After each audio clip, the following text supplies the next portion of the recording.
اللہ کہتے ہیں ہم نے نبیوں سے عہد لیا کہ تمہاری نبوتوں کا سکہ چلتا ہو، تم اپنی نبوتوں اور رسالتوں اور اپنے صحیفوں اور اپنی کتابوں کے مطابق لوگوں کو دعوت دیتے ہو، لیکن اگر تمہاری زندگی کے اندر ایک رسول آ جائے، ثم جاءکم رسول، اگر تمہاری زندگی کے اندر نبی آ جائے، پیغمبر آ جائے، آمینہ کا لال آ جائے، محمد مصطفیٰ صلی اللہ علیہ وسلم آ جائیں، جب وہ آئیں گے مصدق لما معہم، جو شریعتیں، جو نبوتیں، جو رسالتیں اللہ نے تمہیں دی ہوں گی، وہ محمد صلی اللہ علیہ وسلم آ کر ان سب کی تصدیق کریں گے۔ اب تمہارے کرنے کا کام کیا ہے؟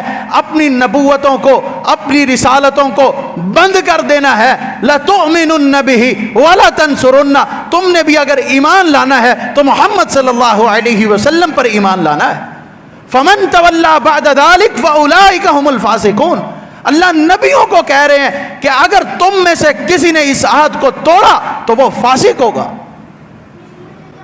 آپ صلی اللہ علیہ وسلم کے آ جانے کے بعد کسی بھی نبی کی نبوت کا سکہ نہیں چل سکتا، تو وہ لوگ اور وہ حضرات جو جھوٹی نبوت کے دعوے کرتے ہیں اور اپنے آپ کو نبی کہتے ہیں، رسول کہتے ہیں، ان کی نبوت کا سکہ بھی نہیں چل سکتا۔ آپ صلی اللہ علیہ وسلم نے فرمایا میری مثال اس شخص کی طرح ہے کہ جس نے ایک خوبصورت گھر کو بنایا اور اس گھر کے اندر ایک اینٹ کی جگہ کو باقی رہنے دیا۔ لوگ آتے ہیں، گھر کا دیدار کرتے ہیں، گھر کو دیکھتے ہیں، اس کی خوبصورتی سے محظوظ ہوتے ہیں، اور کیا خوبصورت اس نے بنایا، کیا خوبصورت کام کیا۔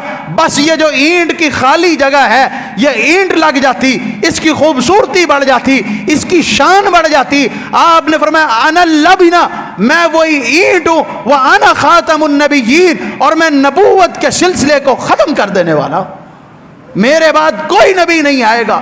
اللہ نے یہ انبیاء اور رسول بھیجنے کی جو ایک خوبصورت عمارت بنائی تھی، میں اس عمارت کی آخری اینٹ ہوں۔ جب میں آ گیا وہ عمارت مکمل ہو چکی ہے، اس کی خوبصورتی تمام ہو چکی ہے۔ میرے آ جانے کے بعد اب اس عمارت میں مزید کسی خوبصورتی کو داخل کیا جائے، اس کی کوئی گنجائش نہیں۔